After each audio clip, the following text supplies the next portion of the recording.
Eu acho que na penúltima temporada eu deixei no ar uma pergunta, me perguntaram no grupo, um dos TPZaps, o que eu pensava de antidoping, porque veio a questão desse atleta do jiu-jitsu, um menino novo, tá voando aí, ganhando tudo, Mica Galvão, que foi pego no antidoping. O que é que eu achava, o que é que eu podia falar disso, e acabou passando batida, muita pergunta, muito conteúdo.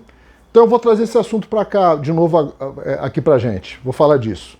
Não vou falar sobre o caso do Mica Galvão, para o pessoal que não é ligado nesse mundo da luta, do jiu-jitsu, é um menino fenômeno, de origem humilde, e que foi pego no antidoping, e segundo estão informando, começaram a informar ultimamente, nos últimos dias, ele foi pego porque teria feito um exame médico, o exame médico mostrou que ainda que seja um atleta de ponta, indo bem, novo, ele estaria com as contagens hormonais muito baixas, deve ter alguma doença, palavras das pessoas que estão defendendo o menino. Eu não estou aqui defendendo nem atacando, eu estou expondo o caso para vocês.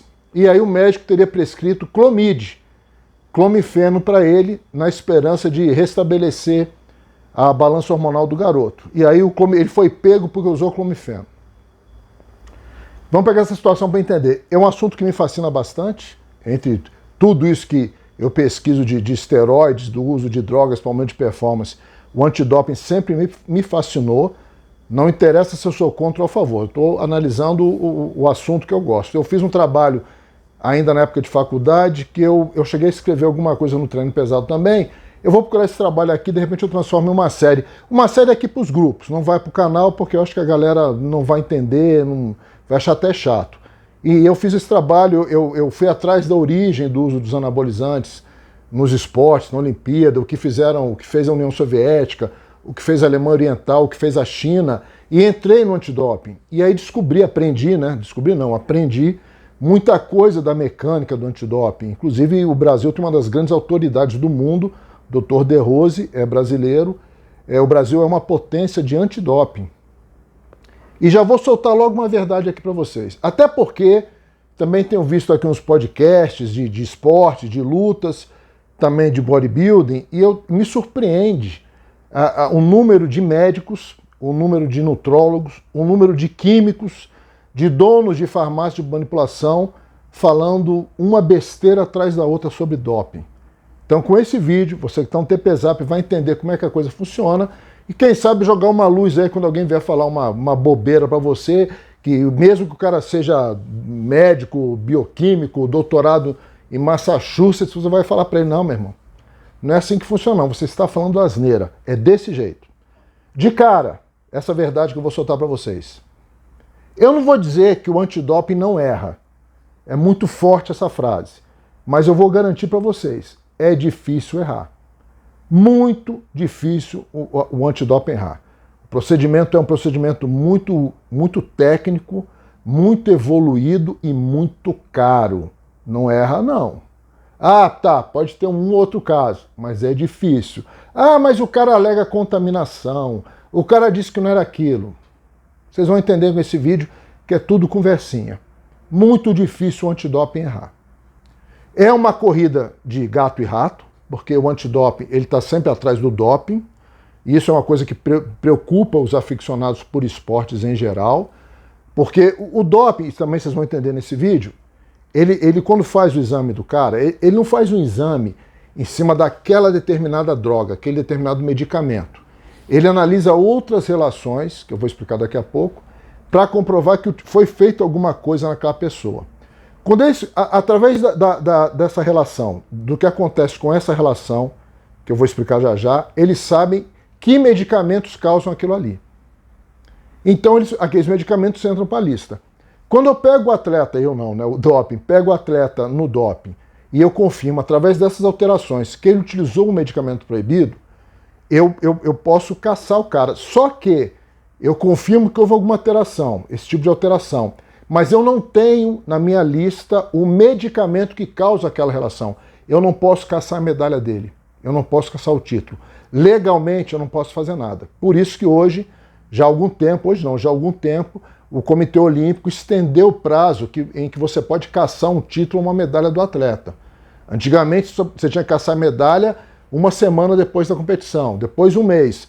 Hoje me parece que são 10 anos, 10 ou 15 anos, você tem para caçar o título daquele atleta. Até porque é uma coisa que eu abordei naquele vídeo que eu falo do doping genético, o pessoal do Kuwait, o Comitê Olímpico já sabe, já tem certeza que nós estamos tendo doping genético. Então hoje ainda eles não conseguem comprovar que tipo de drogas estão sendo utilizadas nesse tipo de doping. Mas sabe o que aconteceu? Mas a esperança é que depois de 10, 12, 15 anos eles consigam confirmar, batizem, cataloguem aquela droga, ela passa a fazer a lista do antidoping e assim você possa caçar o título, a medalha, o troféu daquele competidor. Certo, agora vamos entender, quando eu falo em relações, o que é que isso quer dizer. Vamos pegar aqui, isso pode acontecer com várias substâncias. Vamos pegar a mais sagrada e popular, testosterona e seus análogos, o hormônio mais utilizado. Vocês estão sempre vendo aí, o pessoal falar, aqui nos TPZaps também, nós temos um range, uma faixa que é considerada normalidade da pessoa. A gente colocando em números redondos, 300 nanogramas até 1000 nanogramas. Estou arredondando para mais, para ficar fácil. Se você está dentro desse range, dessa faixa, você é normal, está dentro da normalidade. E aí começa a lambança, começa o erro do preparador, o erro do técnico, o erro do médico. Esse dado para o antidoping quer dizer nada. Não é por aí que ele pega o atleta.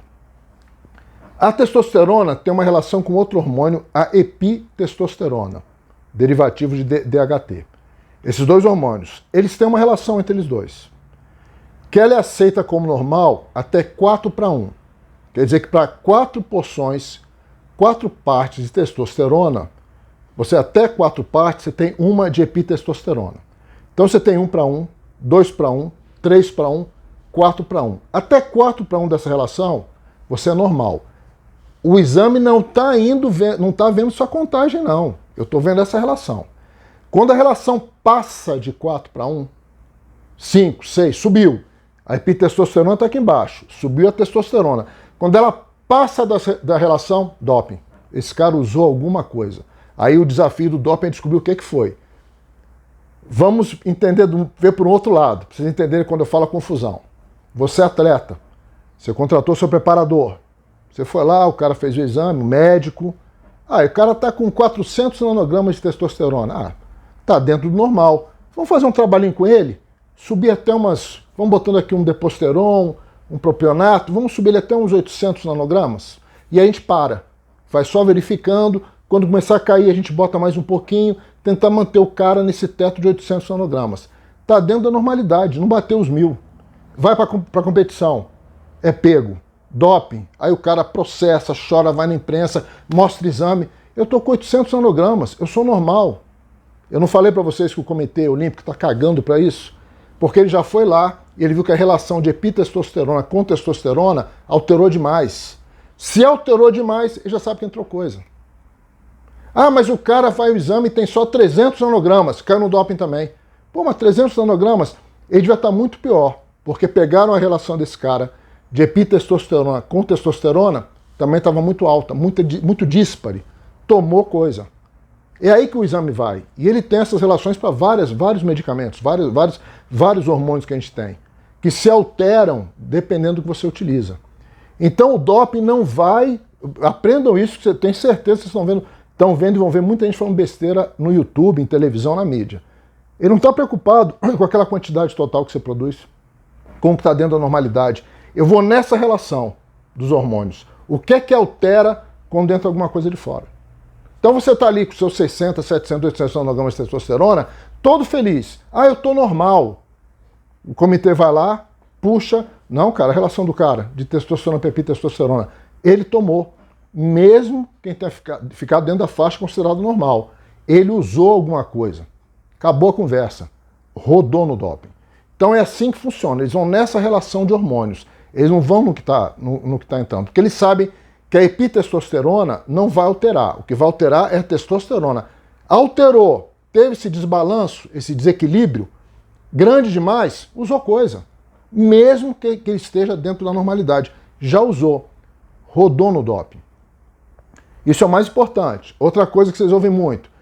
O que ele usou foi contaminação. Ele foi mandar fazer uma creatina, manipulou uma creatina, glutamina, e ali onde tinha o frasquinho, passou a testosterona e ele caiu no doping. Vocês já viram agora que o exame não vai atrás da testosterona. Ele vai nessa relação. A testosterona que entrou, se pudesse causar essa relação, não era em miligramas, era muita coisa. Você não causa essa alteração com, sei lá, 20 miligramas de testosterona, que é o que provavelmente teria ali contaminado um frasco de creatina. Quanto teria que ter de testosterona num frasco de creatina ou de glutamina a ponto de causar essa disparidade de testosterona com epitestosterona? Muita coisa, não era pouca coisa. Por isso que essa história de contaminação geralmente é conversa. Eu estou falando geralmente aqui que eu estou sendo bonzinho. Se nós estivéssemos aqui tomando um chopp, eu ia dizer sempre. É conversa, não tem contaminação. Ele usou mesmo e está jogando a culpa, e isso pode dar problema até para o laboratório que tem que se defender, isso já houve casos assim, está jogando a culpa para o laboratório. Ah, ele tinha contaminação de testosterona na minha creatina. Então ele botou 5 ampolas de cipionato na sua creatina. Que contaminação é essa? Usou. Outro caso que vocês veem muito. Ah, remédio de nariz, descongestionante nasal. Ah, o cara usou, caiu no doping. Ele não caiu porque ele usou o descongestionante nasal. O remédio para nariz, como vários medicamentos que estão na lista de antidoping, eles estão lá não porque aumentam sua performance, ou aumentam o seu tamanho, a sua força, porque eles atrapalham, eles mascaram esse índice que mede essa relação. Por isso que eles estão na lista. O doping já sabe que determinados medicamentos, e são muitos, podem atrapalhar essa relação. Então já está na lista de droga proibida. Aí o cara fala, eu fui pego porque eu estava usando remédio de nariz. Amigão, você estava usando remedinho de nariz para mascarar a testosterona que você estava usando. Outro exemplo bom, diurético. Outro dia caiu um goleiro, futebol. Aí foi para a televisão. Eu usei o diurético e o diurético eu não sabia que estava proibido. Não é pelo diurético. É claro que o diurético para um goleiro de futebol, um esporte que não tem categoria de peso, você não tem goleiro peso pesado, meio médio, peso leve, não tem. Ele não tem que se preocupar em perder peso. Aquele diurético ele está ali por quê? Porque ele usou a testosterona e entrou com o diurético, porque o diurético também mascara essa relação. E é por isso que o diurético está na lista de produtos proibidos. Óbvio, no caso de lutadores que têm que bater peso, esportes que têm que bater peso, aí sim o diurético pode fazer parte, porque vai influenciar na coisa de bater peso. Mas ele também faz parte em esportes que não tem esse problema de bater peso para o atleta, por essa razão, porque eles mascaram essa relação epitestosterona e testosterona. Então, diuréticos, descongestionantes nasais, vários tipos de medicamentos estão como substâncias proibidas porque mascaram a relação epitestosterona e testosterona. E cabia ao médico ou ao preparador saber disso. Não adianta vir ir para a televisão chorar, eu fui pego, gente, que absurdo, eu usei um remédio para nariz.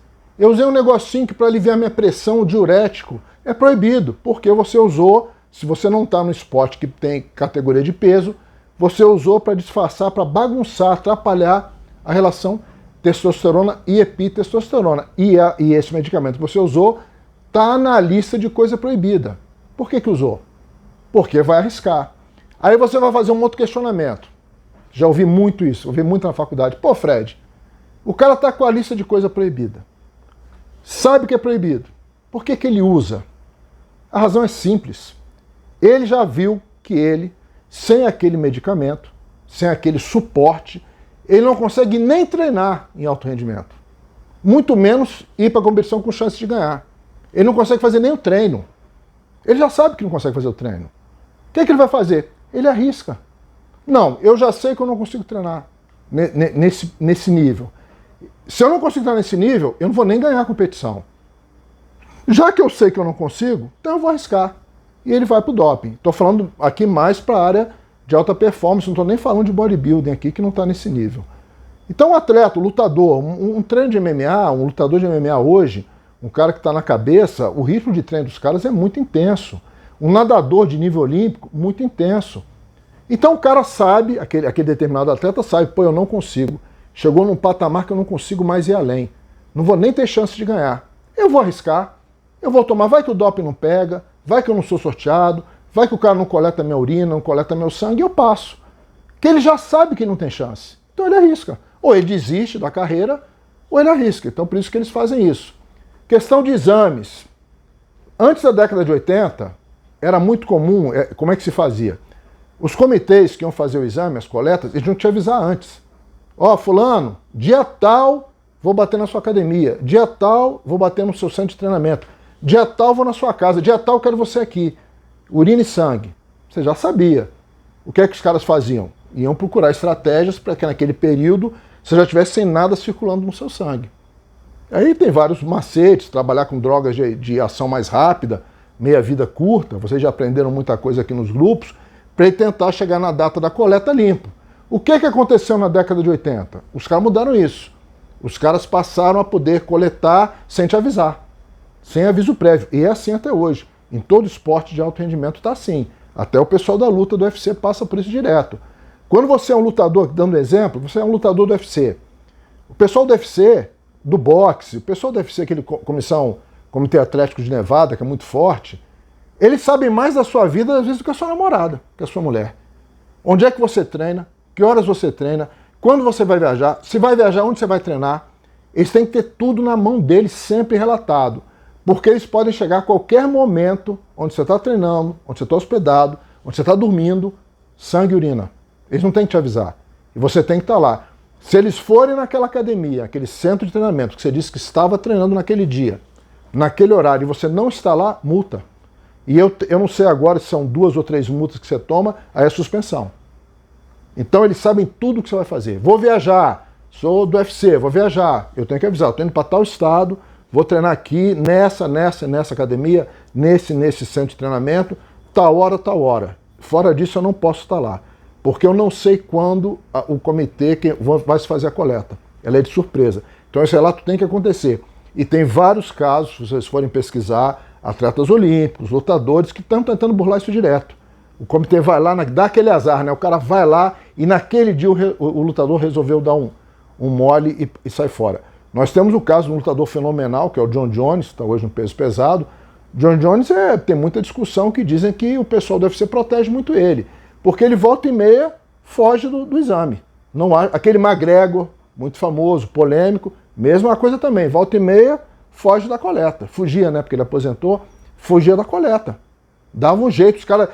Ele chegava na academia, o nego avisava para ele, meu irmão, os caras estão aí, sai pelo fundo, e ele dava um migué lá e saia pelo fundo.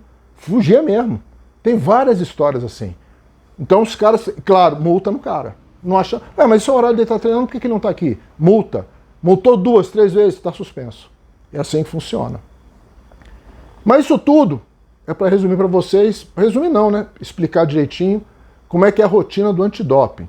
E mais uma vez falando para vocês, quando vocês ouvirem de alguém, pô, fulano foi pego, mas ele tem contraprova, ele vai apelar, é o direito que ele tem, a justiça dá esse amparo. Mas do que eu já estudei, para o doping errar, o antidoping errar, é muito difícil. Então falei de contaminação aqui para vocês, falei da questão das coletas, quando é que isso começou, falei da questão de medicamentos que não são necessariamente voltados para aumento de performance, mas são proibidos. Mas o mais importante é entender isso. Vocês vão estar sempre ouvindo. Ah, mas ele foi pego e ele estava dentro da faixa da normalidade daquele hormônio. Para o antidoping isso não interessa. Ele já viu que aquele hormônio, ele sabe, se o cara utilizou um determinado esteroide, quando ele utiliza uma outra relação de hormônio do corpo dele, desbalanceia, desequilibra muito. Já entrou coisa. Quem está fazendo a coleta, a associação, o comitê que está atrás daquilo ali, não quer saber da contagem do cara. Ah, estou dentro da normalidade. Não nos interessa. Para ficar dentro da normalidade, você usou alguma coisa que causou um desequilíbrio e nós já pegamos. Nós agora vamos identificar o que é que você usou, confirmar que está na lista de coisas proibidas e te punir. É assim. Então, quando vocês verem algum atleta falando aí, mas ele está normal, ele tem 500 nanogramas, ele tem 800 nanogramas, que injustiça. Conversa. Ele já caiu no exame que fez a relação testosterona e epitestosterona. Passou de 4 para 1, entrou no veneno. Não tem papo, não tem essa história. E falar, eu não quero ser injusto com o menino, não é um caso que eu acompanho muito de perto, você chegar e dizer, eu já tomei remédio X, remédio Y. Não interessa. Eu já sei, primeiro passo, o comitê ou quem foi atrás de você já sabe que você usou. Isso é certeza. Eles agora vão tentar descobrir o que foi. E às vezes o cara, para se antecipar, para já construir a prova, a defesa dele, já sai com essa. Ô, doutor, o que eu falo que eu tomei? Ah, fala que você tomou tamoxifeno. Fala que você tomou não sei o quê. Não fala que você tomou... Fala que você tomou tamoxifeno, que foi um remédio que eu te prescrevi por engano. Pô, gente, eu tomei um remédio para isso, um remédio para pressão, eu tomei um Clomid. O comitê já sabe que não é isso. E vai atrás, vai identificar e vai punir. Eu acho que eu falei tudo. Como eu sempre digo, se por acaso faltou algum tópico aqui nessa área de doping, eu passo para vocês. Eu vou fazer aqui depois uma geral, que na minha estante de trabalhos velhos, eu vou levantar esse meu trabalho de Olimpíada, de drogas no esporte e doping, e eu vou fazer uma série para a gente aqui nos TPZap. Estamos juntos? Aquele abraço.